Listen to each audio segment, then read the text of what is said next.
స్తోత్రము ప్రభువా. దయగల దేవానికి వందనాలు. పరిశుద్ధుల యొక్క పదవికాల సమయంలో ప్రభువుని పాదాల దగ్గరికి వచ్చినాము. ఈ శ్రేష్టమైన నామము, ఘనమైనటువంటి ఈ నామము, ఉన్నతమైన నీ నామము ప్రభా, ఈ శిలువ రక్తం వద్దకు వచ్చినాం ప్రభా. మీ సెలవులు కూడిందగా ఇప్పటి వరకు పాత్రల ద్వారా మిమ్మల్ని మహిమపరిచున్నాము. ప్రార్థన ఆలకించి ప్రభా, సాక్ష్యాలు మీరున్నారు, వాక్యంలో కూడా మీరుంది. 2 నిమిషాలు ఇప్పుడు దీవించి ఆశ్రయించండి ప్రభా. సమస్త కార్యములను వేసి నడిపించండి. అలాగే ప్రతి ఒక్కరిని స్వాధీనం నుంచి ఘనమైన నీ నామంలోకి మహిమ తెచ్చుకుని సమస్తము మీరు అనుగ్రహించమని పరిశుద్ధమైన యేసుక్రీస్తు ప్రశస్త నామంలో ప్రార్థించి వేడుకుంటున్నాము. ఆమేన్. హల్లెలూయా, హల్లెలూయా. స్తోత్రం. ఇంకటి వేరు ద్వారా ఈ యొక్క మరి ఉదయకాల సమయంలో రాబో ఇటు వచ్చి కూర్చో. ఇంకా బాగా అయ్యా ఇటు వచ్చి అటు అటు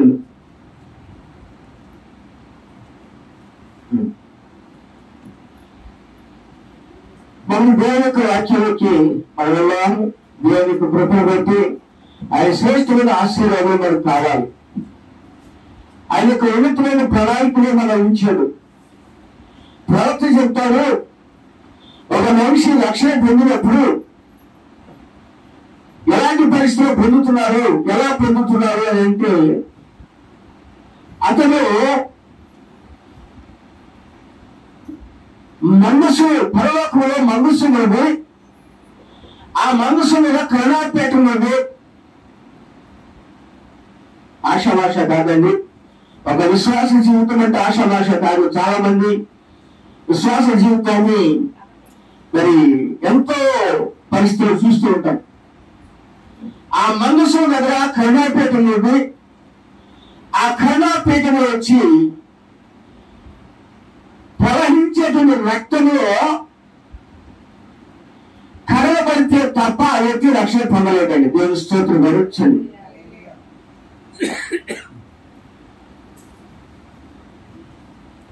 ఆ కరుణాపీఠం నుంచి ప్రవహించేటువంటి రక్తము కరగబడితేనే ఆ వ్యక్తి రక్షించబడినట్టు. ఈ రోజున చాలా మందికి అర్థం కావట్లా. రక్షణ అంటే ఏదో అనుకుంటున్నాం. మేము ప్రార్థన చేస్తున్నాం కదా, మేము రక్షణ పొందినంగా, మేము ప్రార్థనకి ఆదివారం అయితే చాలు, వారానికి రోజు అయితే చాలు, లేదా నెలకోసారి అయితే చాలు, పండుగలకు అయితే చాలు, మాకు ఈ లోకం ముఖ్యం కదా, ఈ లోకం జీవితం ముఖ్యం కదా అని అనుకుంటున్నాం. కానీ యేసుక్రీస్తు వారు నీ కొరకు ఆయన యొక్క కరుణాపేటలు వచ్చి ఆయన రక్తాన్ని నీ కొరకు ప్రవహించేటువంటి రక్తంలో నిన్ను కడిగి పరిశుద్ధపరిచి నీ యొక్క పాపాలను కడిగి శ్రేష్టమైన జీవితం నీకు ఇస్తే ఈ జీవితం ఏం చేస్తున్నాడు? ఈ యొక్క విశ్వాస జీవితం ఏమవుతుంది? చిన్న విషయానికి ప్రార్థన మానేస్తాం. ప్రతి విషయానికి ప్రార్థన మానేస్తాం. మనకు ప్రార్థన అడ్డొస్తుంది. ప్రార్థనలో నీవు నిజంగా దేవునితో విశ్వాసమై నీవు ఉన్నట్లయితే నీకు ఎన్ని ఆటంకాలున్నా, ఎన్ని బండరాలున్నా, ఏది ఏమైనా దేవునితో సన్నిధి నీకు ముఖ్యమని. అందుకే చెప్తాడు, దేవుని సన్నిధిలో ఒక్క దినము గడిపితే 1000 దినాల శ్రేష్టం అంట. దేవుని స్తోత్రం జరగచ్చండి. మరి విశ్వాసి ఈ రోజున క్రైస్తవుడు ఏం చేస్తున్నారు?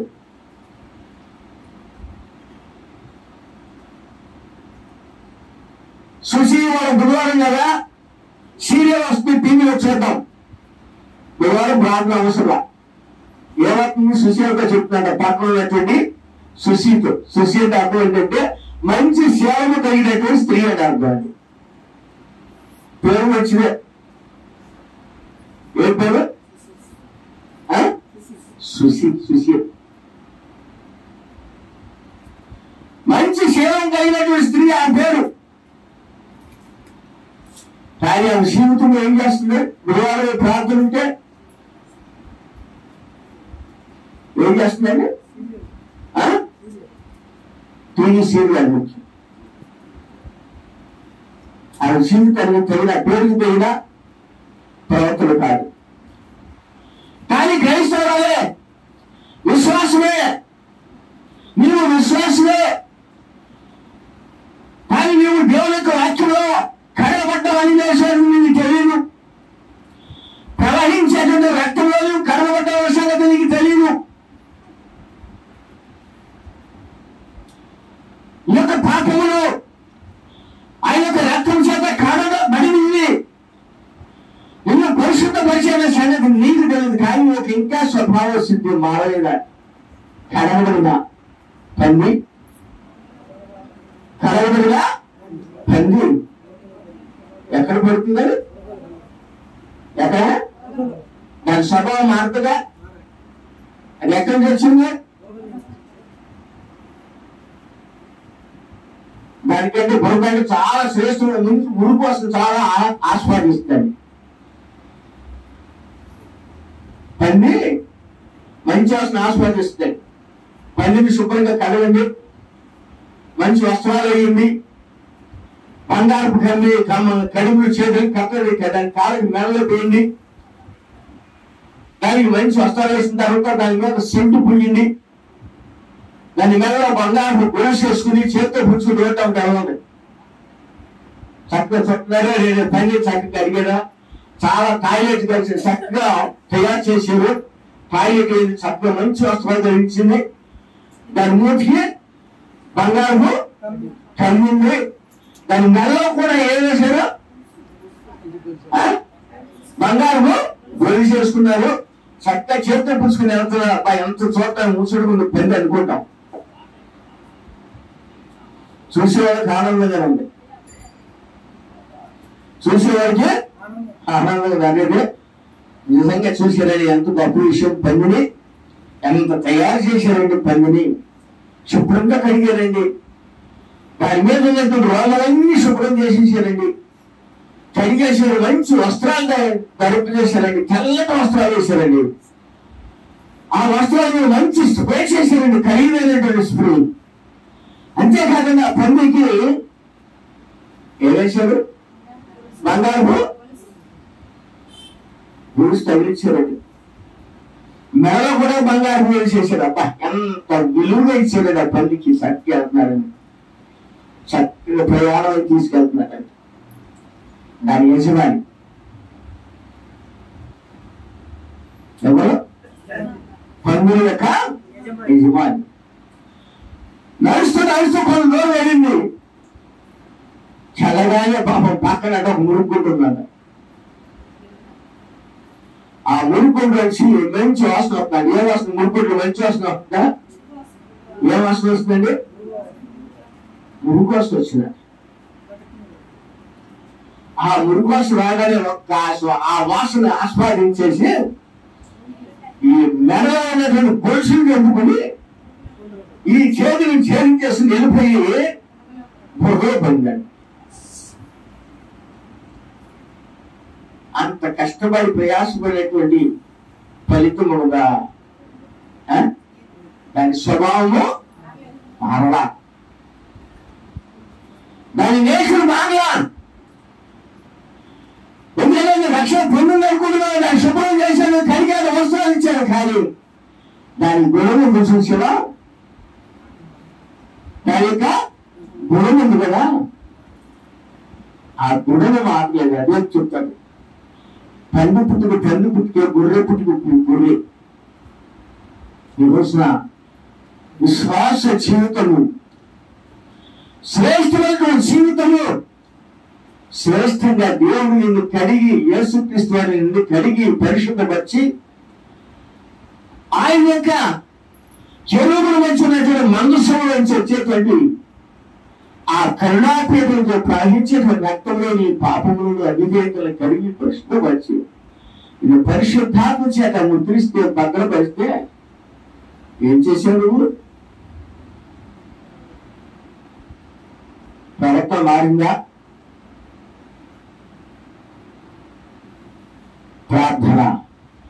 ప్రార్థన అనేటువంటి చాలా శక్తివంతమైందండి. ప్రార్థన లేనటువంటి జీవితము, ప్రార్థన లేని కుటుంబం రాత్రి చెప్తే ఏమవుతుందండి? పరిస్థితులు మారిపోతున్నాయి. ఇసుక మీద కట్టబడినటువంటి ఇల్లును పోయి ఉంది.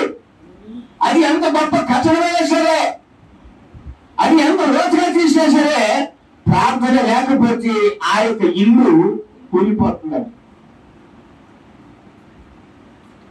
ప్రార్థన అనేది ఏదో ఒక ఆటంకం పెట్టేస్తాం, ఏదో చిన్న ఆలోచన పెట్టేస్తాం.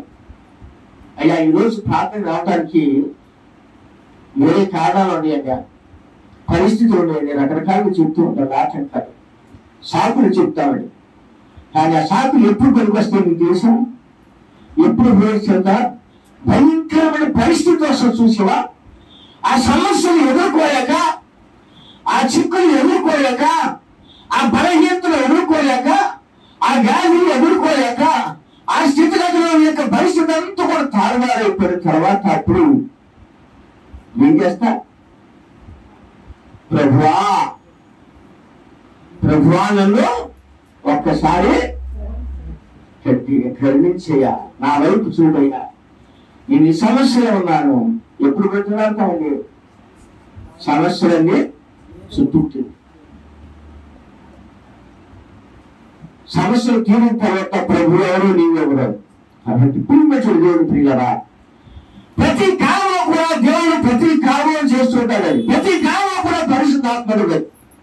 చాలా మంది రోజు చెప్తుంటారు, ఆ కాలంలో పరిశుద్ధాత్మ ఉంది, ఈ కాలంలో లేదు, ఆ కాలంలో దేవుడు మాట్లాడాడు, ఈ కాలంలో దేవుడు మాట్లాడాడు, ఈ కాలంలో వాక్యము అని రకరకాలుగా మనం చెప్పుకోబోతుంది. కానీ ప్రతి కాలంలో కూడా దేవుడు మాట్లాడుతున్నాడు మారని.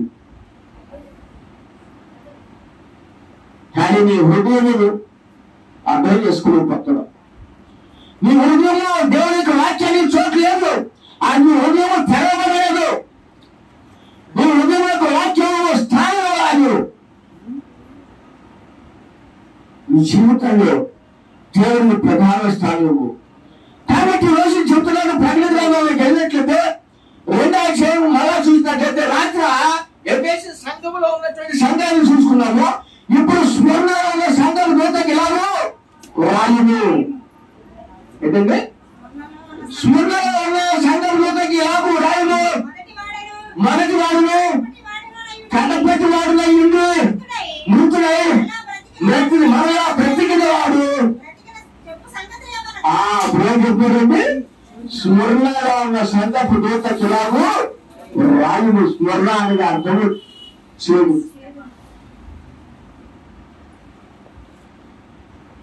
స్మరణ అంటే అర్థము చేదు. ప్రతి కాలంలో కూడా దేవుని విషయంలో మార్పులు జరుగుతూ ఉంటాయి.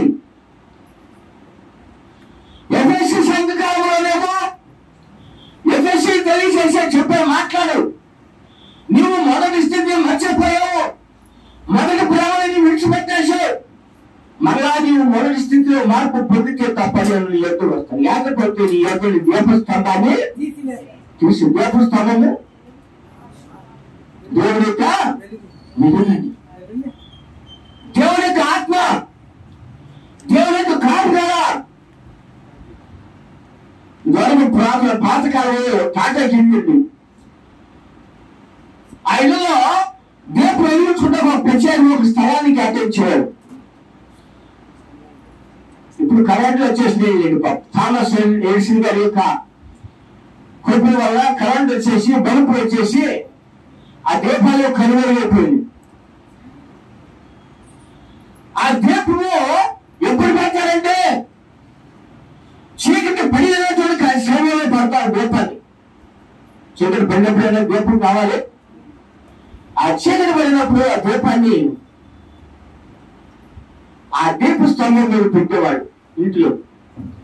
ఆ దీపంలో నూనె వేసి ఆ దీపానికి ఒత్తి పెట్టి ఆ దీపాన్ని అగ్గించి అతను వెలిగించి ఆ దీపాన్ని ఆ స్తంభం మీద పెట్టినప్పుడు ఆ దీపం ఏం చేస్తుందంటే ఇల్లంతటికే వెలుగునిస్తుందండి. ఎవరిస్తుంది? దేవుని స్తోత్రం. ఈ రోజు దేవునికి వాక్యం చెప్తుంది. ఇప్పుడు ఆ దీప స్తంభము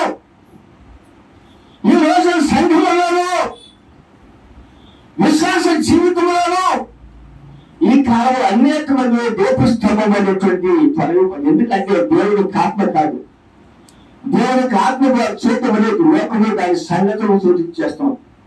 లోకంలో పేరు ప్రఖ్యాతులు గొప్పతనం, మేము గొప్పండి, మా సంఘం గొప్ప, మా పాస్టర్ గారు గొప్ప, మేము ధనవంతులు, మేము మంచి సమయంలో మా స్థితి ఇది. మరేంటి మీ ఆదివారాలు ఎక్కితే చాలు ప్రార్థన, మా పాస్టర్ గారికి మేము ఖచ్చితంగా కాంగిస్తే చాలు, ఆయన మా అందరూ చాలా ప్రార్థన చేస్తారు. కానీ నీ జీవితంలో ఎక్కడో పరిస్థితులు మారుతున్నాయి, నీ కుటుంబ పరిస్థితులు మారుతున్నాయో ఒకసారి ఆలోచించి.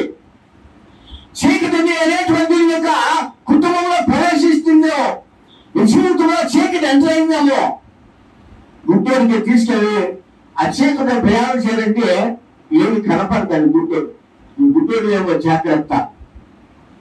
స్మరణగా చేదు కాలంలో ఉన్నటువంటి పరిస్థితులు మనం ఉన్నాము. ఈ చీకటి యుగంలోకి వచ్చేసాం. తను అనుకుంటున్నాను, నేను క్రైస్తవుడు అనుకుంటున్నాను, నేను విశ్వాసం అనుకుంటున్నాను, నేను మంచి దేవుని చెంది రక్షింపబడ్డాను అనుకుంటున్నాను. ఇలా వాక్యం చదువుతాను కదా, పాటలు పాడతాను, ప్రార్థన చేస్తాను, పరిస్థితి నేను బాగుంటాను. కానీ నీ జీవితంలో మార్పుడుగా, నీ క్రియలో మార్పుడుగా, నీ ప్రవర్తనలో మార్పుడుగా, దేవునికి వాక్యముతో ఎంతవరకు స్థానాన్ని ఇచ్చావు, చోటిచ్చావు. వాక్యముతో నీ కుటుంబాన్ని ఎంతవరకు కడుతున్నావు, నీ ప్రవర్తన ఎంత ఇది ఏ విధంగా ఉండదు ఒకసారి చూసుకో.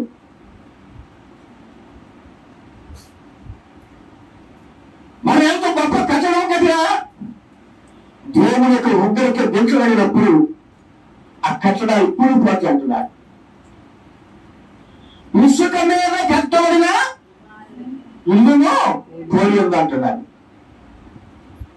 ప్రభుత్వం తెలుసుకునేందుకు నా ఆజ్ఞలను గైకొనక, నేను చెప్పినట్టు మాత్రం గైకొనక, వాటి ప్రకారం నడవక ప్రభుత్వాన్ని పిలిస్తే ప్రవేశం ఏంటి? ఎవరైతే నా ఆజ్ఞను గైకొంటాడో వాడితో నేను ఉంటాను. మరి కుటుంబంలో కార్యం చేస్తాను, జీవితంలో కార్యం జరుగుతుందని. కానీ మనం ఈ రోజున దేవుని వాక్యాల్లో చాలా గౌరవం, సమస్యలు మనమే తెలుసుకోవడం వల్ల ప్రభుత్వాన్ని శోధిస్తాం. నిజంగా దేవుడికి మన మీద దయ్యుంటే, కనికరం ఉంటే, జాలి ఉంటే నాకు ఈ సమస్య, ఈ బాధలా, ఈ రుణాలా, ఈ పరిస్థితి దేవుడికి తెలియదా అని అంటామని. ఎవరి మీద వేస్తాడు ఈ బాధలు? నీ స్వయం కొంత అపరాధం చేసి దేవుని నిందిస్తావా? దేవుని నిందించడానికి నువ్వెవరు? దేవుని మీద నెపమయ్యటానికి నువ్వెవరు? దేవుని శోధించడానికి నువ్వెవరు? మొదటి నీ క్రియలు చేపడత, వాక్యంతో నువ్వు జీవించు, వాక్య ప్రకారం నీ కుటుంబాన్ని కట్టు, వాక్య ప్రకారం నీ బిడ్డలను కట్టు, వాక్య ప్రకారం నువ్వు ప్రవర్తించు. ఆ వాక్యమే నిన్ను నీ ప్రవర్తన అంతట్లో కూడా మార్పు తీసుకొస్తున్నట్టు. మనమంతా రాయబడిన పత్రిక మనకు డబ్బుస్తుంది ఫోన్లో. మనము రాయబడిన మన ప్రవర్తన బట్టి ఒక పత్రిక ఉంటున్నాడు. మన క్రియలో ఒక పత్రిక, మన మాటలో ఒక పత్రిక, మనం చేసే ప్రతిదీ కూడా ఒక పత్రిక అయి ఉంటుంది. కాగితం మీద రాసినటువంటి పత్రిక చిరిగిపోతుంది, అక్షరం చిరిగిపోతుంది, కానీ ఆత్మ జీవింపు చేస్తుంది. నీ క్రియ చక్కగా ఉంటే, నీ మాటలు చక్కగా ఉంటే, నీ ప్రవర్తన చక్కకుంటే నీ ఒక పత్రికవే.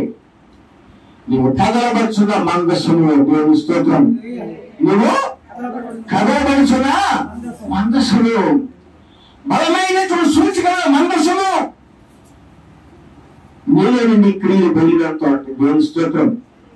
నేను దేవుని యొక్క కార్యాలు చూసుకుంటా, నీ కుటుంబంలో దేవుని యొక్క కార్యాలు చూస్తాను. ఈ రోజున నెపాలు చెబుతూ ఉంటాం, సాకులు చెబుతూ ఉంటాం.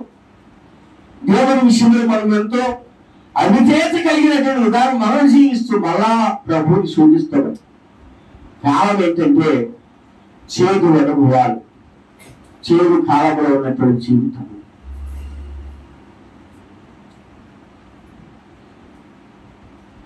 చేదు కూడా ఒక స్వభావం కలిగిందే, అదొక గుణ లక్షణం. చేదు ఏంటిదంటే అది గుణ లక్షణం. చాలా మంది పైకి బాగున్నారు, అది హృదయంలో ఉంటుంది భయంకరమైనటువంటి స్వభావం. ఏ స్వభావం తెలుసండి? చేదు, చెడు స్వభావం. అన్ని పక్షి జాతులకి వాటి యొక్క శరీరంలో చేదు ఎంతో అంత ఉండదండి. దాని కెపాసిటీని బట్టి ఎంతో అంత చేదు ఉండదండి. అన్ని పక్షి జాతులు ఏ పక్షిని చూసినా, ఏ పక్షిని తీసుకుని దానిలో చేదు ఉండాల్సింది. అది చేదు లేకపోతే అది బ్రతుకుదండి. చివరికి మనిషిలో కూడా చేదు ఉండదు. చివరికి మనిషిలో కూడా చేదు ఉండదండి. అర్థం చేసుకోండి. కానీ ఒక పక్షి ఉండదండి, పావురం. దానిలో మాత్రం చేదు, ఒకవేళ చేదు వల్ల దానిలో ఉంటే అది చనిపోతుందట.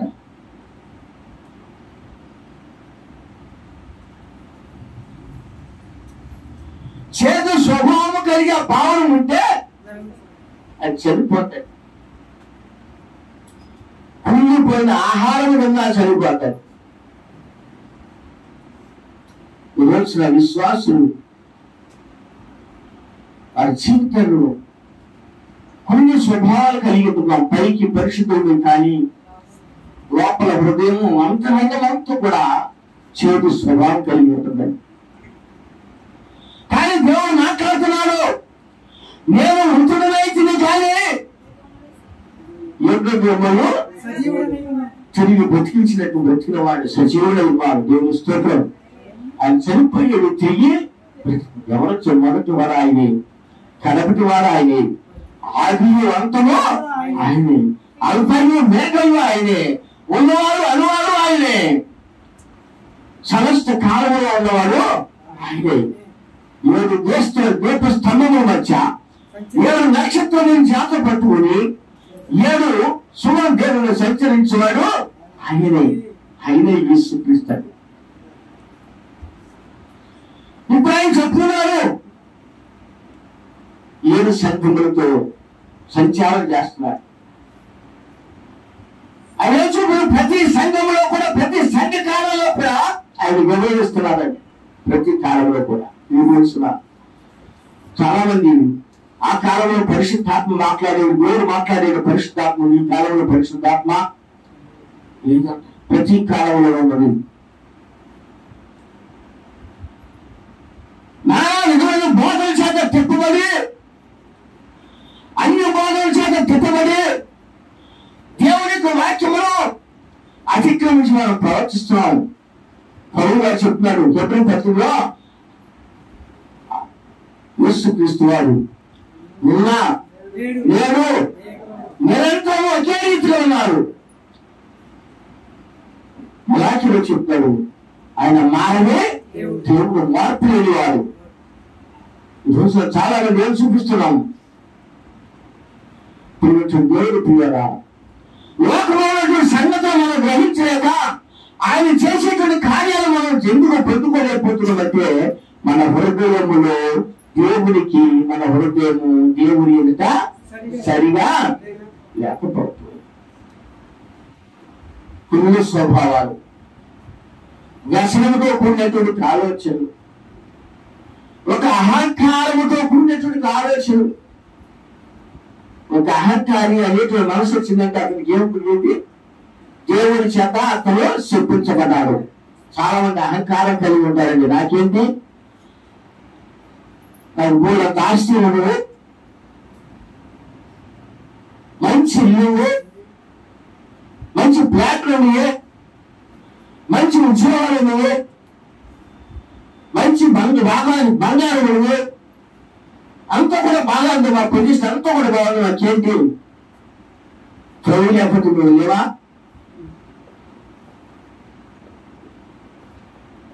అని వాడి మనసులో ఒక అహంకారం వస్తాడు. కొంతమందికి డబ్బు అహంకారం కలిగి ఉంటారు. స్టేటస్ ముఖ్యం వస్తారు. మిగిలితే స్టేటస్, నా స్టేటస్ ఏంటి, నా హోదా ఏంటి, నా లెవెల్ ఏంటి, నా చదువు ఏంటి, నా అందం ఏంటి, నేను మంచి మాట్లాడగలిగిన జ్ఞానవంతుడిని, నాతో ఎవరు మాట్లాడలేరు. ఈ స్వభావ లక్షణాలు కలిగి ఉంటాం. ఎప్పుడైతే ఒక మనిషికి అహంకారమైనటువంటి వచ్చిందో ఆ మనిషి చూపించబడ్డాడు.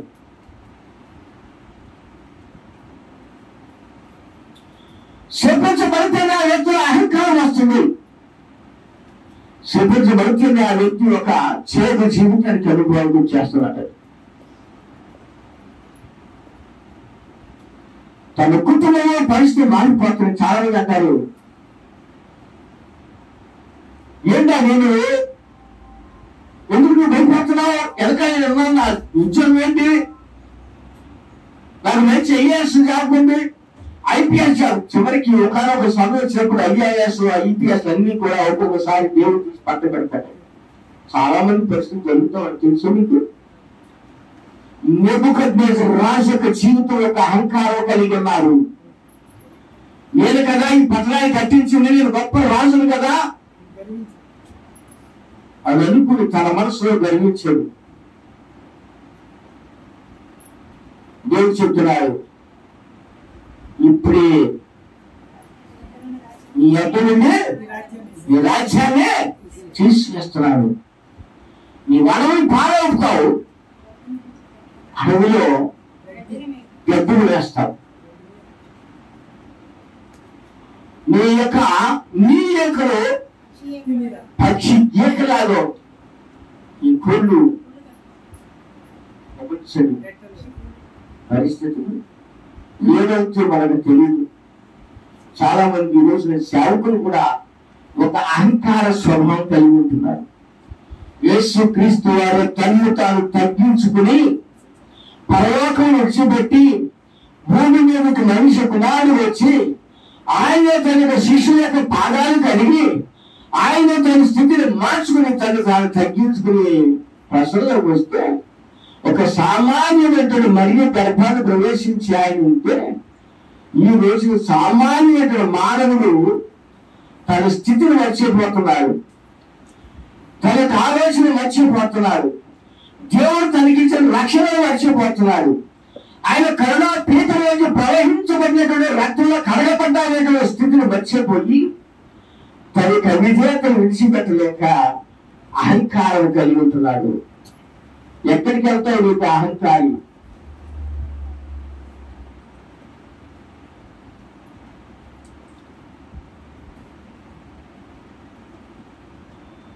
ఎక్కడికి వెళ్తావు?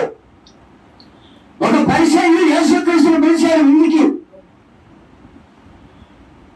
ఆ పరిచయం యొక్క గొడవ ఏంటి? ఒక ఆచార్య క్రైస్తవ జీవితమే ఫ్రైడ్ అనేటువంటి వర్తమానం, అహంకారేయుడు వర్తమానం అని చెప్తారు అక్కడ. పరిచయం యేసు అయితే పిలిచాడు కానీ యేసుకి సరైనటువంటి స్థానాన్ని కలిపి ఇవ్వాలి. యేసుక్రీస్తును ఆహ్వానించారు కానీ సరైనటువంటి స్థానం ఆయనకి ఇవ్వలేదు.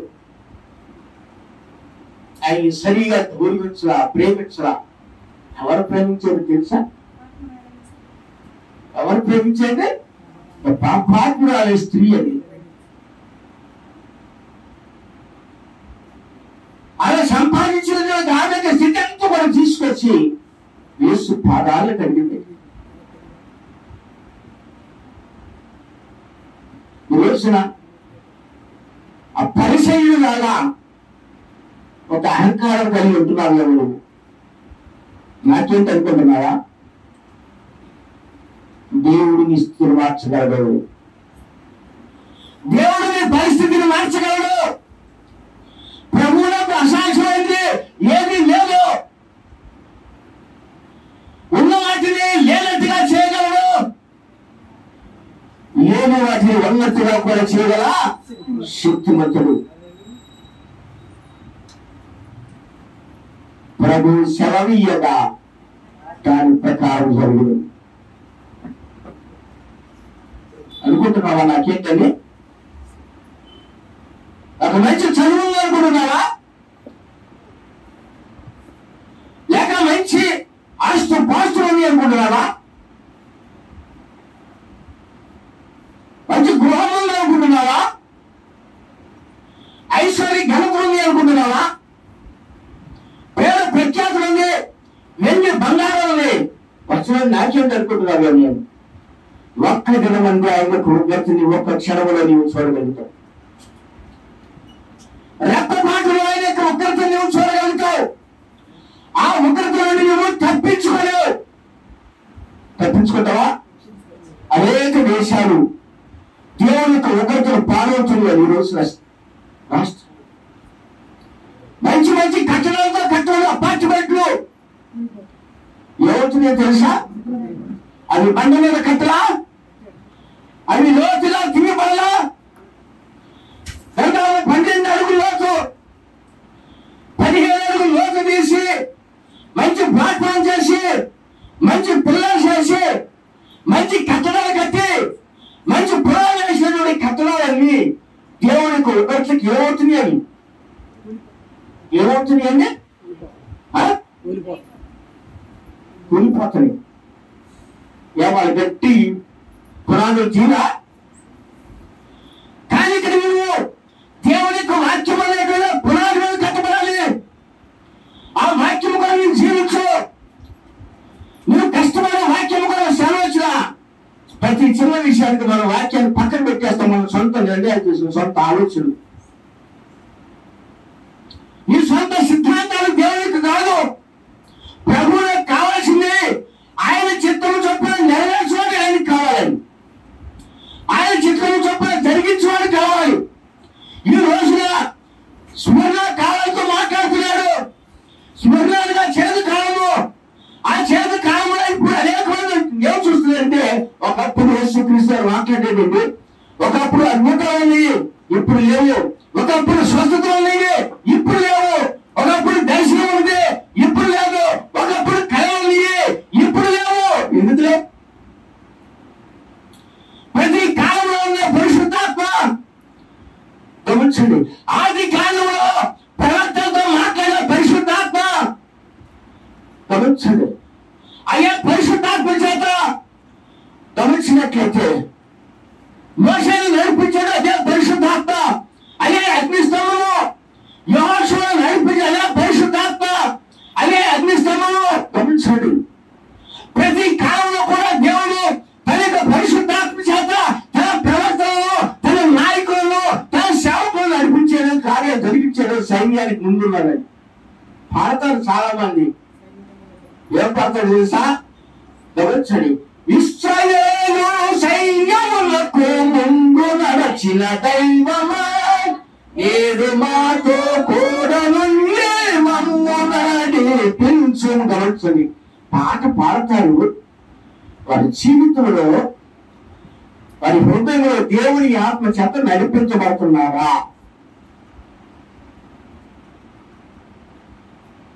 పాట పాడుతున్నాం. ఈరోజు అనేక మంది సేవకులు కానీ విశ్వాస సంఘాలు పాట పాడుతున్నాం. ఆ సైన్యాన్ని నడిపించడం అదే దేవుడు, అదే పరిశుద్ధాత్మ, అదే కార్యాలు ప్రతి కాలంలో ఉన్నాయి. కానీ చేదు కాలం కాడికి వచ్చేటప్పుడు స్వర్ణ కాలంలో గట్టి కాలం అయిపోయింది. పరిస్థితులు మారిపోతున్నాయి. గమనించండి. చెప్తాడు దేవునికి వాళ్ళు దేవునికి నీ ప్రజలకి అనేక వేల మిలియన్ దూరం ఏర్పడతా ఉన్నారు. దగ్గర కాదంట, అనేక మిలియన్ దూరం వచ్చేసిందంట. ఎందుకంటే వాళ్ళకు గుడ్డి తలబట్టి నెట్టబడుతున్నారు. దేవునికి వాక్యము కాదు. ఇప్పుడు ప్రతి కాలంలో కూడా మానవునిక సిద్ధాంతము, మానవునిక జ్ఞానము, మానవునిక ఆలోచన, మానవునిక తెలివితేటలు ప్రబలిపోయి దేవునికి దూరం అయిపోతున్నాం. కానీ దేవుని యొక్క కార్యాన్ని నీ ఎప్పుడైనా గ్రహించేవా?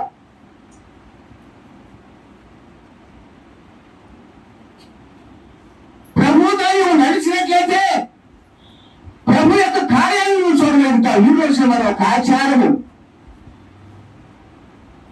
ఒక ఆచారమైనటువంటి దాంట్లో ఒక సిద్ధాంతానికి వెళ్ళిపోతున్నాము. ప్రసంగంలో చెప్తారు, ఏం చెప్తున్నాడంటే ముక్కావాని తైలము చచ్చినా లేదంటాడు. ముక్కావాని తైలం అంటే ఏమనుకున్నా, ముక్కావాని చదివి ఏమనుంది, ఏం తైలం అది? మంచి సువాసన కలిగినటువంటి మనం ఎప్పుడు పూసుకుంటాం సెంట్. ఆ సెంట్ దేంతో తయారవుతుందో తెలుసండి? గులాబీ పువ్వుతో. ఆ గులాబీ పువ్వులు వాటిని చేత నలిపించి వాటిలోంచి ఒక రామాయణం తీస్తుంది. దానిలోంచి వస్తుంది ఒక మంచి తైలం. గులాబీ పువ్వు కేవలం తలలో పెట్టుకోవటం కాదు, దానిలో ఒక మంచి గుణం ఉంది. ఏ గుణం అది? సువాసన. దానిలో గుణం సువాసన ఉంది. కానీ అది చూపునికి అన్ని కాదండి. గులాబీ పువ్వు తలలో పెట్టుకునేది ఒక అనుకుంటాం, కానీ దానిలో గుణ లక్షణము సువాసన కలిగింది. చెప్పుకున్నాం, చేదు అనగా ఒక గుణ లక్షణం, స్మరణాలుగా ఒక గుణ లక్షణము. ఈరోజు అనేక విశ్వాస జీవితంలో దేవునికి వాక్యం దూరం అయిపోయి వారిలో గుణ లక్షణాలు మార్పు రావట్లేదు. వారి జీవితాల్లో మార్పు రావట్లేదు, వారి కుటుంబంలో మార్పు రావట్లేదు. మీ ప్రవర్తన మార్పు గమనించినట్లయితే చెప్తే మనం క్రీస్తు సువార్త పత్రికలు వెళ్ళినా ఉంటాం. దేవుని స్తోత్రం. చేతితో రాయబడిన పత్రిక కాదు, ఇప్పుడు మనము దేవునికి ఆత్మ చేత రాయబడిన పత్రికలు. మనం నీవు నడుస్తుంటే నీలోంచి ఒక ప్రభావం ఆయనకి వెళ్ళాలి. యేసుక్రీస్తు వారు వెళ్తుంటే ఆయన యొక్క ప్రభావం బయటికి వెళ్ళింది. ఒక స్త్రీని స్వస్థపరిచింది అంటున్నా, నాలో నుంచి ప్రభావంలో బయటికి వెళ్ళింది. నీ క్రైస్తవ జీవితంలో ఒక ప్రభావం కలిగింది. నీలో ఉన్న స్మరణమైనటువంటి చేదు లక్షణాలను తీసివేయడానికి ఆయన ఆ పరలోకంలో ఉన్నటువంటి మనసులో వచ్చి, ఆ కరుణాపేటలో వచ్చి, ఆ పరిశుద్ధమైన రక్తము ప్రవహించేటువంటి రక్తంలో నిన్ను కడిగి పరిశుద్ధపరిచి పరిశుద్ధాత్మ చేత ముద్రించి బలపరిస్తే రోజున మనం ఏం చేస్తామంటే ప్రార్థన. ఏమో ప్రార్థనకి వెళ్తామండి, ప్రార్థన చేసుకుంటాం, కానీ నీ హృదయంలో క్రియలు మారినా, నీ హృదయంలో ఆలోచన మారిందా, నీ తలంపులు మారినా? తలంపులు మారాలి. ప్రభువా నువ్వు నాతో మాట్లాడు. సమరస్త్రీ అంటుంది, నేను మెస్సయ్యను కనుగొన్నాను, వచ్చి చూడండి, ఆయన నా యొక్క జీవిత చరిత్ర మొత్తం బయట పెట్టాడు, రండి. ఒక సాక్షిగా నిలబడింది సమరయ పట్ల. ఆ జెరూసలేం మొత్తంలో కూడా ఒక సాక్షిగా నిలబడిపోయింది. అది ఏం చెప్తుంది? నా జీవితాన్ని బయట పెట్టాడు, నేను మెస్సయ్యను, ఒక అభిషక్తిని కనుగొన్నాను. అదెవరు? దేవుని యొక్క ప్రభావము, పరిశుద్ధాత్మ ఆమెలో కార్యం జరిగించి ఆమె ఒక సాక్షిగా నిలబడతాం. మనం కూడా సాక్ష్యాలు చెప్తాం. మన సాక్ష్యానికి మన జీవితానికి పోతున్నాము. మనం చెప్పేది ఒకటి, జీవించేది ఒకటి. మనం చెప్పడం వేరు, జీవించడం వేరు. వచ్చిన సామెత చెప్తాడు. ఒక ఆయన అంటాడు, ఒక ఆయన పాస్టర్ గారు మా ఆవిడకి రక్షణ ఇవ్వాలని అన్నాడు. ఓకే ఇస్తారా, తీస్తారు. సరే తీసుకొచ్చిన తర్వాత సరే రక్షణ ఇచ్చేసాడండి. వచ్చిన తర్వాత అయ్యా మరి పాస్టర్ గారు, ఆమె పేరు ఒక అన్ని పేరు. అలా కాదండి, బైబుల్ నుంచి మంచి పేరు ఎత్తగాలండి, మా ఆవిడ కొరకు మంచి పేరు పెట్టండి. నేను పిలిచేటప్పుడు మా ఆవిడకి మంచి పేరుతో పిలవాలండి అన్నాడు. ఏం పేరు పెట్టమంటావయ్యా అన్నాడు. ఏం పేరు వెళ్ళలేదండి, నేను చాలా చోట్ల విన్నాను, బైబిల్ గ్రంథంలో రూత్ అనేటువంటి పేరు చాలా శ్రేష్టమైంది, ఈ గ్రంథానికి ఎక్కింది. ఆ పేరు సువాసన కలిగినటువంటి పేరండి, ఆ పేరు కావాలని మా ఆవిడకి అన్నాడు. సరే అలాగే పెట్టాడు. పెట్టిన తర్వాత కొంతకాలం వరకు చక్కగా బాగుంది. తర్వాత క్రమక్రమంగా ఏమొచ్చిందో తెలుసా? సువాసన పోయి దుర్వాసన వస్తున్నది. రోత రూతు పోయింది. ఏంటది? రోత వచ్చేసింది. విశ్వాసులు కూడా మొదట మొదట భక్తిగానే ఉంటున్నాం, రక్షణ పొందిన తర్వాత కొంతకాలం భక్తిగానే ఉంటున్నాం, కొంతకాలం తర్వాత నాలో వచ్చి నెమ్మదిగా సన్నిగిలిపోతున్నాం. వాక్యం మీద వాక్యం మనతో మాట్లాడేటప్పటికి అమ్మో ఈరోజు పాస్టర్ గారండి నన్ను గురించే మాట్లాడేది, సంఘంలో నన్ను గురించి నా కుటుంబానికి వచ్చేది, నిన్ను గురించి మాట్లాడాల్సి నీ ఒక్కరి గురించి మిగిలినటువంటి జన సంగతి ఏంటి? ప్రతి కాలంలో కూడా దేవుడు మనం ఎప్పుడు చూసినట్లయితే ఆ సమరయ్య పట్టణంలో ఆ సమరయ్య స్త్రీతో మాట్లాడుతున్నాడు, ఆ సమరయ్య స్త్రీలో కార్యం జరుగుతుంది. ఆ సమరయ్య స్త్రీ అంటుంది ఇవ్వ నేను మెస్సయ్యను కనుగొన్నానని ఆయన సాక్ష్యం చెప్పిందని.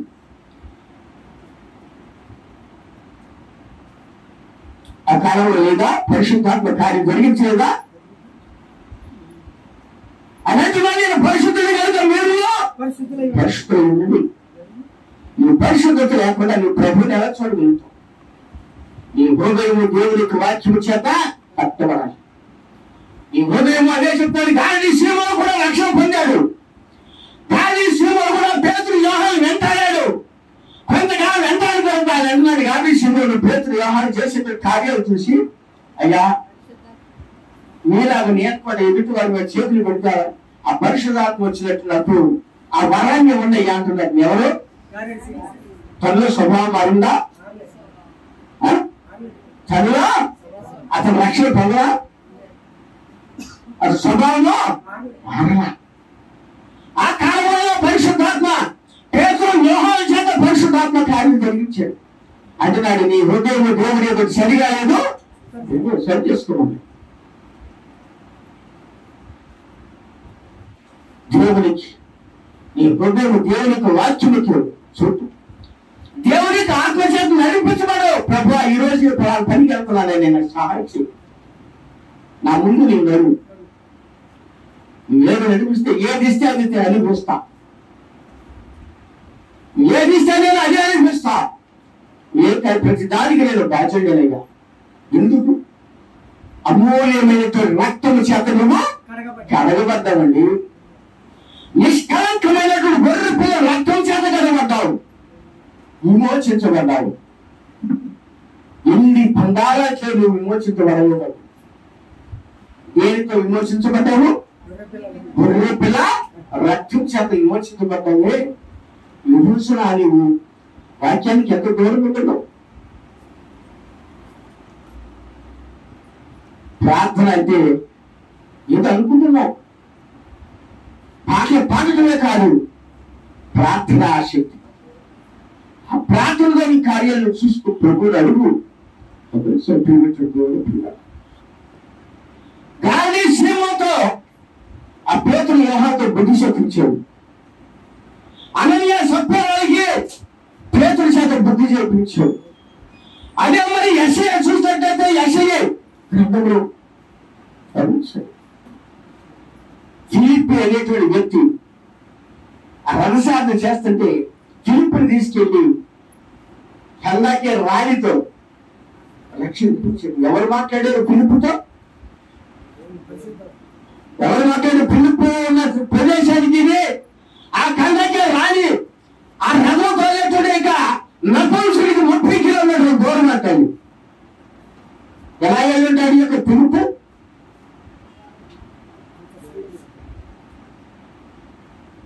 ఎలా వెళ్ళుంటాడండి ఫిలిప్పు? 30 కిలోమీటర్ల దూరం అది ఊరికి. దేవుని యొక్క వాక్యం చేత, దేవుని యొక్క ఆత్మ చేత ఫిలిప్పు కందకే రాని దగ్గరికి వెళ్ళాడు. ఆ నపుంసకుడు రథంతో లేని నపుంసకుడు ఏం చదువుతున్నాడు? ఇప్పుడు యెషయా గ్రంథాన్ని చదువుతున్నాడు. ఆయన అంటున్నాడు, అయ్యా ఏం చదువుతున్నాడు? అయ్యా నేను చదువుతున్నాను కదా, నాకు కానీ పరిశుద్ధాత్మ దేవునికి ఆత్మ చెప్పింది నువ్వు ఫలానుగా మీరు ఫలాను స్థలానికి వెళ్ళమన్నప్పుడు వెళ్ళాడు ఫిలిప్పు. వెళ్ళి అక్కడ వివరించినప్పుడు చెప్తున్నాడు, అయ్యా నువ్వు చదివేది కొద్దిపల్లి ఎంతో ఫలానా అని చెప్తున్నప్పుడు, అయ్యా నేను కూడా రక్షణ పొందుతాను, నాకు రక్షణ ఏమంటారు బాప్తిస్మం ఇవ్వడానికి నీకు ఆటంకమా? దేవునికి ఆత్మ కనుక నీళ్ళు ఉండి నీ శ్రమజీవి నీ దేవుడు నీకు ఎప్పుడు కాదుకుంటాడు. నందమూరి అడ్రో తెలుసు కదా, నందమూరి అడ్రో దాటి తప్ప గ్రామం ఉండాలి. తెలిసింది అది పక్కన ఉంది. ఏ ఊరు ఆ ఊరి పేరు తెలిసి ఏంటి మీరు ఏ ఊరు అది? దోబవాని. విజయవాడకి అక్కడికి ఎన్ని కిలోమీటర్లు తెలుసా? విజయవాడకి అక్కడికి ఎన్ని కిలోమీటర్లు అంటే 30 కిలోమీటర్లు. 30 కిలోమీటర్లు అండి. వెళ్ళేసరికి కానీ అక్కడికి నడిచి వెళ్ళేటప్పుడు 10 రూపాయలు లేక 30 సంవత్సరాల క్రితం 10 రూపాయలు లేక దోబారు గుడి నడిచి వెళ్ళి అక్కడ వాక్యం చెప్పి 6 నెలలు వెళ్ళి ఆ చర్చిలోకి. ఇద్దరే పాపం, ఏదో పాస్టర్ గారు. మరలా తిరిగి నడిచించిన ఖర్చు పెడితే మరి ఎంతో జీవనం కావాలిగా. ఆ ఇచ్చే 50 రూపాయలు ఒక పరిస్థితి. కొంతగా దేవుడికి ఆత్మ అంత మనతో ఉన్నప్పుడు గమనించండి, ఎంత దూరమైనా అది ఎంత భారమైనా, ఎంత దూరమైనా అది ఎంత భారమైనా యేసు వైపు చూడు. ఎవరో చూడాలి నువ్వు. అది ఎంత దూరం అవ్వచ్చు, ఎంత భారం అవ్వచ్చండి. నీకెన్నో సమస్యలు రావచ్చు, ఎన్నో ఆర్థిక ఇబ్బందులు రావచ్చు, శరీర వ్యాధులు రావచ్చు. ఇవన్నీ కూడా మనకి పరీక్ష. మంచి బంగారం అంట పరీక్షించబడకపోతే అది మేలిమి బంగారము. దానిలో మట్టి అంత చెత్త తీసేస్తే దానిలోంచి ఒక ప్రతిబింబాలు వేస్తామంట. అప్పుడు తయారవుతున్నట్టు ఒక రూపాయి. అప్పుడు ఒక ఉంగరం చేయాలో, ఒక నగ చేయాలో, ఏది చేయాలప్పుడు అతనికి తెలుసు. దాంట్లో చేయవస్తుంది ప్రతిబింబము. దేవుడి వాక్యము మనం దర్శించినప్పుడు, దేవుడికి ఆత్మ మనం దర్శించినప్పుడు మనం ఆయనకి ప్రతిబింబములు ఉంటాం. మనం ఆయనకి ప్రతిబింబములు. దేవుడు తన ప్రభుత్వం ద్వారా మాట్లాడినటువంటి దేవుడు ఈ కాలంలో కూడా దేవుడు వాక్యంతో మాట్లాడుతున్నారు. దేవుడు తనకు ఆత్మచేత మాట్లాడుతున్నారు. చాలా మంది మాట్లాడతారు. లేదంటే పరిశుద్ధాత్మ అప్పుడేమో ఇప్పుడు లేదంటే ఇల్లు ప్రతి కాలంలో పరిశుద్ధాత్మ. యెషయాతో ఎవరు మాట్లాడారు? యెషయా హిజ్కియా ఫలానిక సమయంలో ఫలానిక రోజు అన్నాడు. ఇల్లు యెషయా ఎవరు వాగ్దానం చేశారు? దేవుడికి ఆయన పరిశుద్ధాత్మ కదా. హిజ్కియా రోజు వెళ్ళు ఫలానిక సమాచారం తెలియచేయమన్నాడు. దావీదు దగ్గరకు వచ్చాడు. గాదు ప్రవక్తను పంపించాడు. అయ్యా నువ్వు ఫలాలని మాట్లాడా? నాతాను ప్రవక్తతో రాజు సంగతులు తెలియచేయలా? ప్రతి కాలంలో కూడా దేవుడు ఆ యొక్క ప్రవక్తతో మాట్లాడాడు. ఈ దినంలో కూడా దేవుడు తన సేవకులతో మాట్లాడుతుంటాడు. ఆమోసు 3:7 అంటున్నారు, దేవుడు తన సేవకులకు తెలియకుండా ఏమి. ఆమోసు 3:7 సేవకులకు ఎలా తెలుస్తుంది? ఇప్పుడు దేవుడు తన ఆత్మ ద్వారా నడిపిస్తాడు. దేవుడి ఆత్మ చేత మనం నడిపించబడాలంటాడు. ఈ సిద్ధాంతం కాదు, ఈ పరిస్థితి. ఒకప్పుడు చదువుకునే వాళ్ళు 10th క్లాస్ ఎగ్జామ్స్ వస్తుందంటే బట్టి రాసేవాళ్ళండి. బట్టి ప్రశ్నలు చదువుకుని వెళ్ళి జవాబు రాయాలనుకున్నారు. తీరా అక్కడికి వెళ్ళేటప్పటికి పేపరు తారుమారయ్యింది. ఏం రాసేవారు? వచ్చే ప్రశ్నకు వచ్చిన వాడు రాసే జవాబు పాస్ అయ్యాడా? పాస్ అవడానికి ఈ రోజు చాలా మంది ఏం చేస్తారు? బట్టి పట్టణం వాక్యం ఆ రిఫరెన్స్ బట్టి పట్టుకెళ్తారు కాదు. నైతికంగా వాళ్ళని దేవుడికి ఆత్మచేత నడిపించబడాలి. దేవుడు తనకి సేవకుల ద్వారా తను మాట్లాడి కార్యాలు జరిగిస్తాడండి. తన ప్రవక్తల ద్వారా కార్యాలు జరిగిస్తాడండి. తన యొక్క వాక్యం ద్వారా ఆయన మీతో నాతో ప్రతి ఒక్కరితో మాట్లాడి నడిపించేది దేవుడు. ఈ రోజున సౌలు లాంటి గొప్ప జీవితాన్ని చూస్తున్నారు. దేవుడికి ప్రియుగా సౌలు కూడా లోపల ఉన్నటువంటి గొప్ప ఆచారాన్ని కలిగి ఉన్నారు. సౌలుని అభిషేకించింది అదే సమయాలు. దావీదును అభిషేకించింది అదే సమయాలు. సౌలుని అభిషేకించిందేమో ఏంటంటే గుడ్లో ఉన్నటువంటి పైన ముందు అభిషేకించారు. దావీదును గుర్తించాడు. సౌలు లోకానుసారమైన స్థితిలో గొప్పగా అందంగా కనపడి మంచి స్థితిలో కనపడ్డాడు. తన శరీరంలో దారుణ్యం కలిగి కిరీటం కలిగి అన్ని ధరించేటప్పుడు గొప్ప మా రాజుగారు గొప్ప చాలా అయ్యాలన్నాడు. చివరికి సమయంలో ఇక మీతో మాకు పని లేదు, మాకు కావాల్సిన రాజు అన్నారు. ఆ రాజుని తీసుకొచ్చి సౌలు నిలబెట్టాడు. కానీ ఒకనొక సమయం వచ్చింది, ఒకనొక యుద్ధ దినం వచ్చింది. ఫిలిష్తీయులకి ఇశ్రాయేలుకి యుద్ధ దినం వచ్చినప్పుడు ఆ యుద్ధ దినంలో సౌలే పారిపోయాడండి. ఒకనొక దినం సమస్య వచ్చినప్పుడు, శోధన వచ్చినప్పుడు, వ్యాధి వచ్చినప్పుడు, బాధ వచ్చినప్పుడు, ఏ పరిస్థితి మారినప్పుడు, అన్ని నిన్ను చుట్టుముట్టినప్పుడు ఏం చేస్తావు తెలుసా? పారిపోతావు. నువ్వేం చేస్తావు? తట్టుకోలేక అంటాను. ప్రతి దానిని మనము ఎదుర్కోలేం. ప్రతి దానిని మనం ముందుకు వెళ్ళిపోవాలి. ప్రభు అంటారు. అందరూ నాటుకున్నారు ఒకప్పుడు, ఇప్పుడు ఎవరు లేరు. ఒక ఆయన ఉన్నాడంటే ఎవరయ్యా అంటే ప్రభువే నా భక్తుడు అంటాడు. ఎప్పుడు చివరికి సినిమాలు కూడా లేడు. దేవా కూడా హెలోకరిస్తే చెల్లిపోయాడు. అందరూ చెల్లిపోయినా విని ఒక ఆయన ఉన్నాడని నాతో అన్నాడు. ఎవరయ్యా అంటే ఎవరు? ఆయనే అంటే మనకి వచ్చారు. చాలా మంది సౌలు లాంటి ఆలోచనలు కలిగి ఉన్నారు. అదే దేవుడు గమనించింది. అదే దేవుడు అదే అబ్బాయిని గమనించినట్టే అదే సమూయేలు చేత అభిషేకితమైనటువంటి దావీదు ఒకనొక సమయం వచ్చింది. యుద్ధం ఫిలిష్తీయులతో ఇశ్రాయేలుకి యుద్ధం జరిగేటప్పుడు దావీదు వెళ్ళాడు. అక్కడికి దావీదుతో ఎవరు మాట్లాడారు? ఇప్పుడు దావీదుతో ఎవరు మాట్లాడారు? ఇప్పుడు దేవుడి ఆత్మ దావీదు చేత అక్కడ కార్యం జరిగింది. భారతాలు చాలా మంది యుద్ధము యెహోవాదే,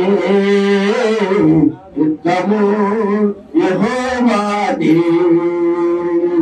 రాజులు మనకెవ్వరు లేరు, శూరులు మనకెవ్వరు లేరు, యములకు అధిపతి అయినా యెహోవా మనకన్నా.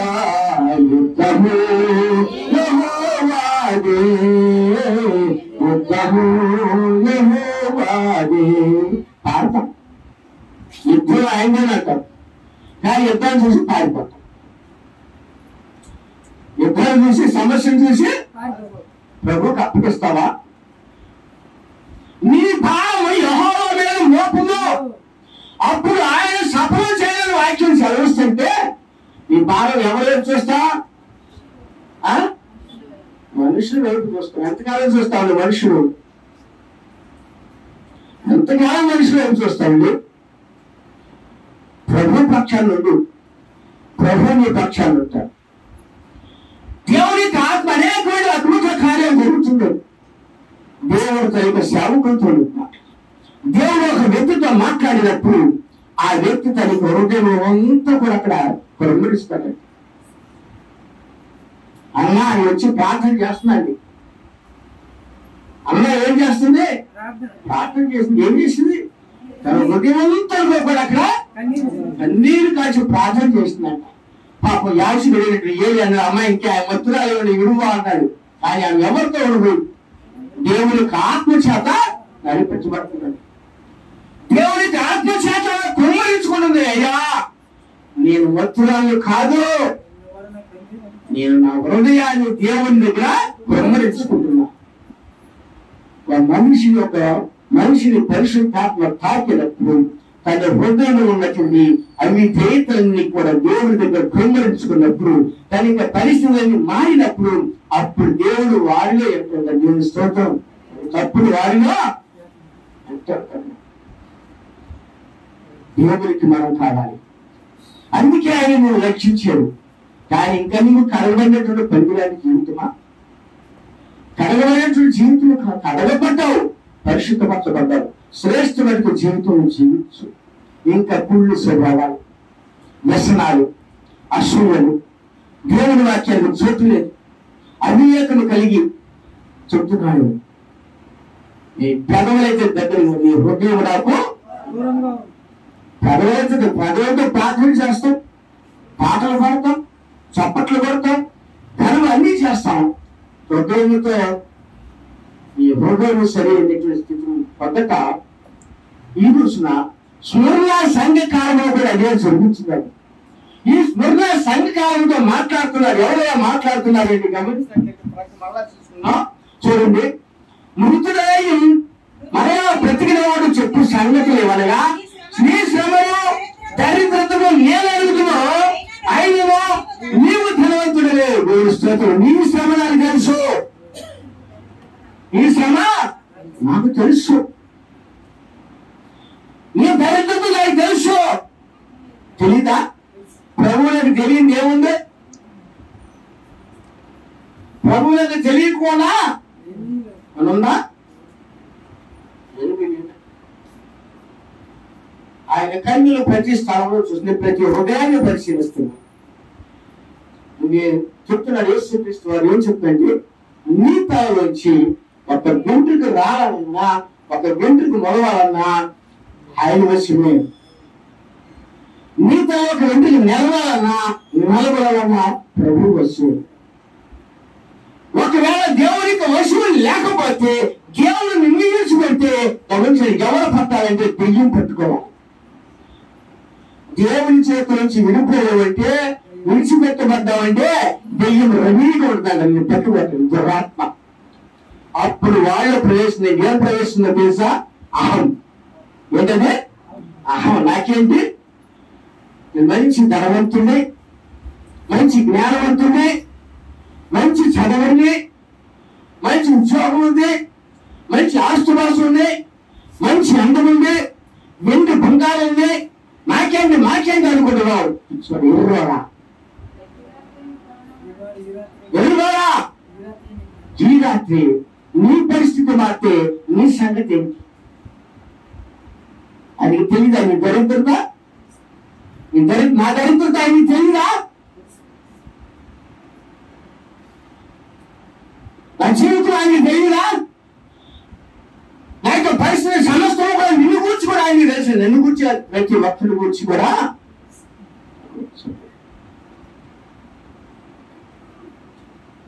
నతానియేలు నువ్వెవరో నాకు తెలుసు అన్నాడు.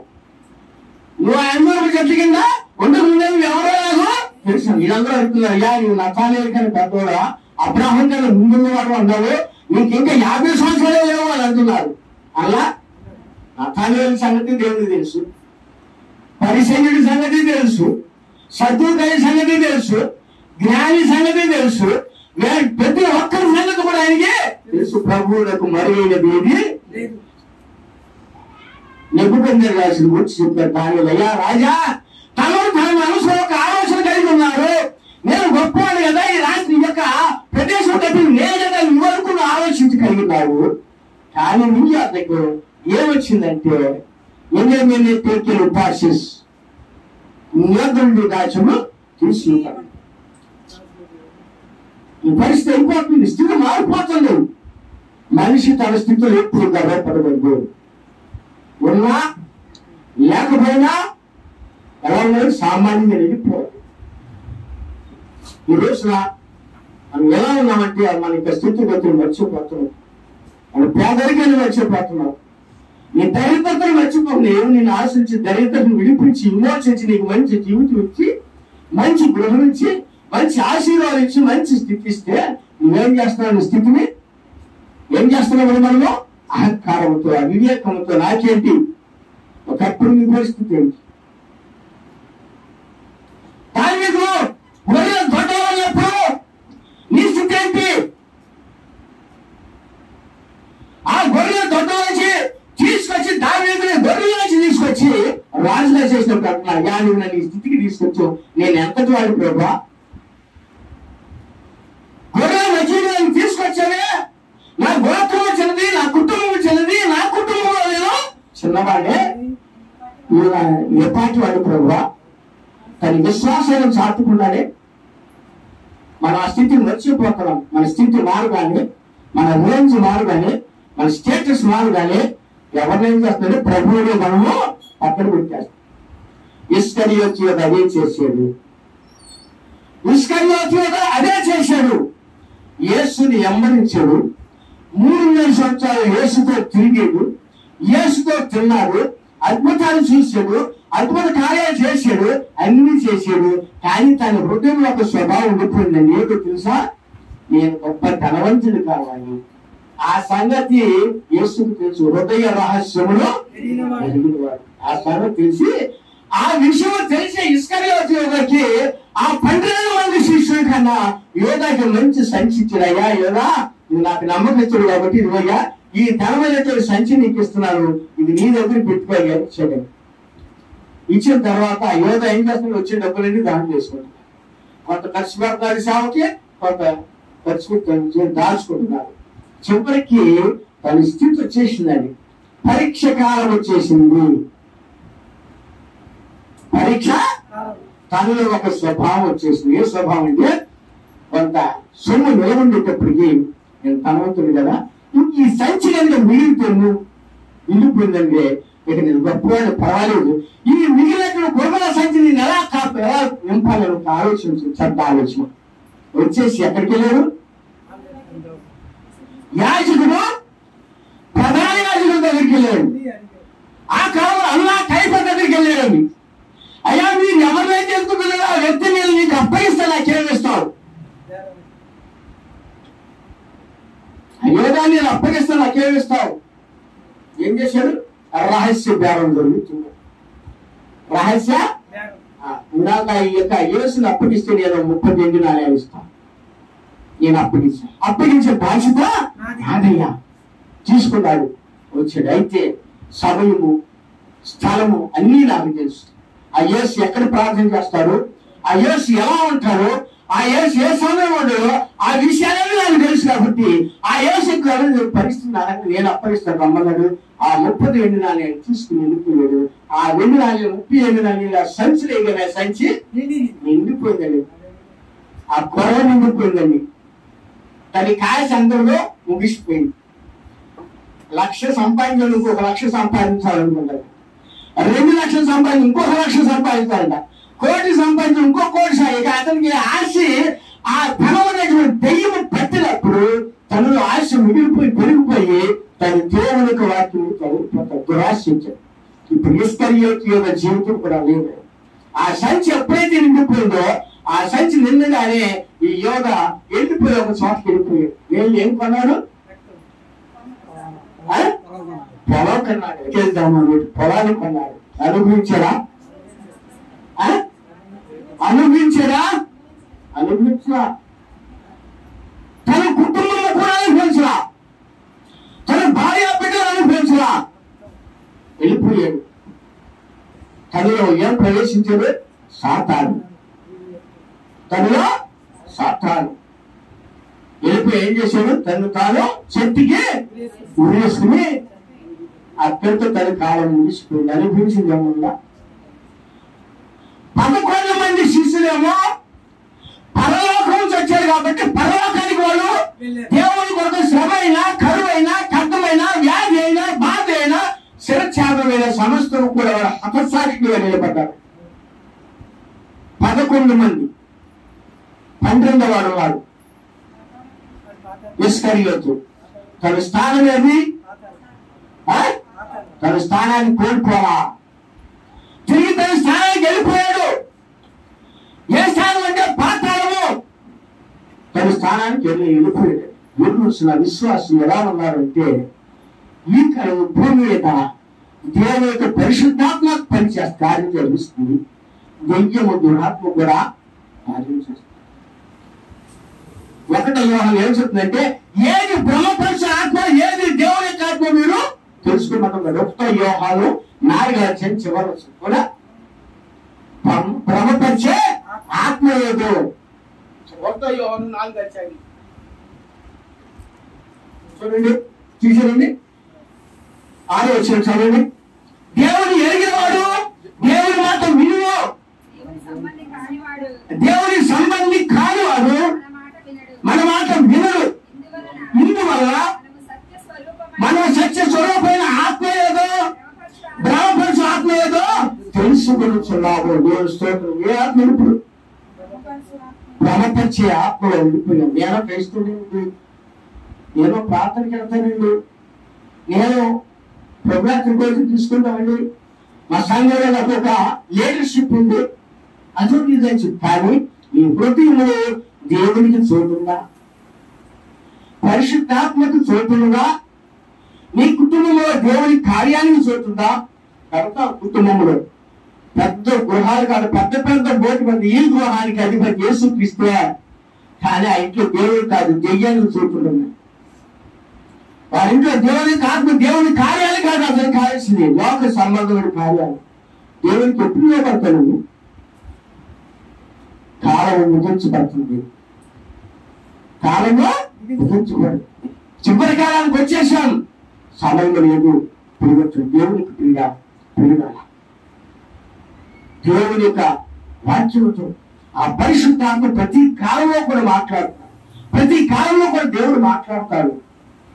అదే ఎప్పుడు మొదట్లో అని చెప్తాడు, నానా సమయంలో నానా విధంగా దేవుడు తన సేవకుడు. ఎప్పుడు 1వ అధ్యాయంలో చెప్తున్నాడు. అక్కడ సత్య 1వ అధ్యాయంలో లేదు, ఎప్పుడు వచ్చాడో ముంచులో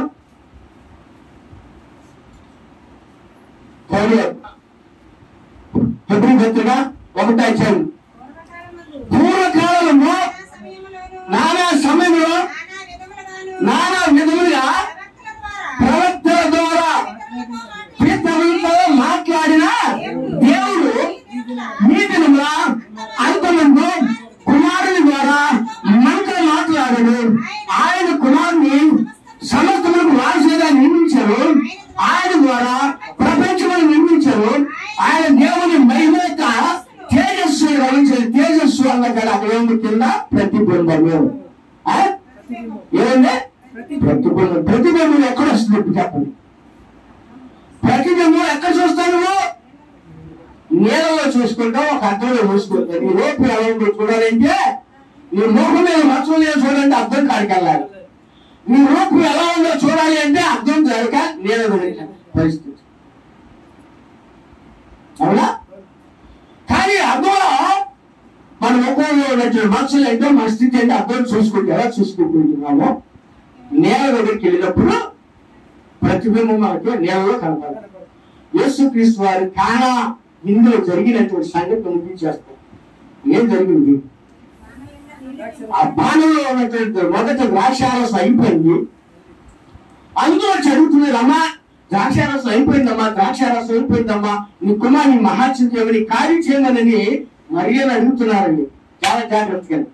మరి ఒక మాట ఉంది, అయ్యా యేసు దగ్గరికి అయ్యా ద్రాక్షారసం అయిపోయింది అయ్యా, వారి కార్యాలు చూడండి, ఇంకా నమ్మాలంటే సమయం అయినప్పుడు అయ్యా నీ మీద నమ్మకం ఉంచావయ్యా, నువ్వు చూడయా లక్ష్యం నన్ను అడుగుతున్నారు నువ్వు చెయ్యాలన్నప్పుడు ఆయన ఏం చేసేట మాట్లాడాడు, అమ్మా 6 భాగాలు తీసుకురండి, 6 భాగాలు ముందు అంచుల వరకు కూడా నీళ్లు నింపమన్నాడు. అంచుల వరకు కూడా నీళ్లు నింపమన్నప్పుడు ఆయన చెప్పినట్టు ఆయన శిష్యులు చేశారు. చేసిన తర్వాత ఒక్కొక్క బాణం దగ్గరికి వెళ్ళినప్పుడు ఆ బాణంలో తను ప్రతిబింబాన్ని చూసేదండి. చూసినప్పుడు ఆ ప్రతిబింబం ఆ బాణంలో నీళ్ళే ఉంది. ఆయన యొక్క ప్రతిబింబము ఆ నీళ్ళలో కనబడింది, ద్రాక్షారసంగా మారి 6 బాణలు ద్రాక్షారసంగా మారి. దేవుని స్తోత్రం. దేవుని ఆత్మ చేత, దేవుని యొక్క వాక్యం చేత నీవు నింపబడినట్లయితే, ఆయన యొక్క ప్రతిబింబముగా నీవు ఉన్నట్లయితే నీ జీవితంలో నీ కుటుంబంలో ప్రతి యొక్క కార్యాలే చూడగలుగుతాం. ఈరోజు చాలా మంది రకరకాలైనటువంటి పరిస్థితులకి, రకరకాల ఆచారాలు, ఆలోచనకి వెళ్ళిపోతున్నారు.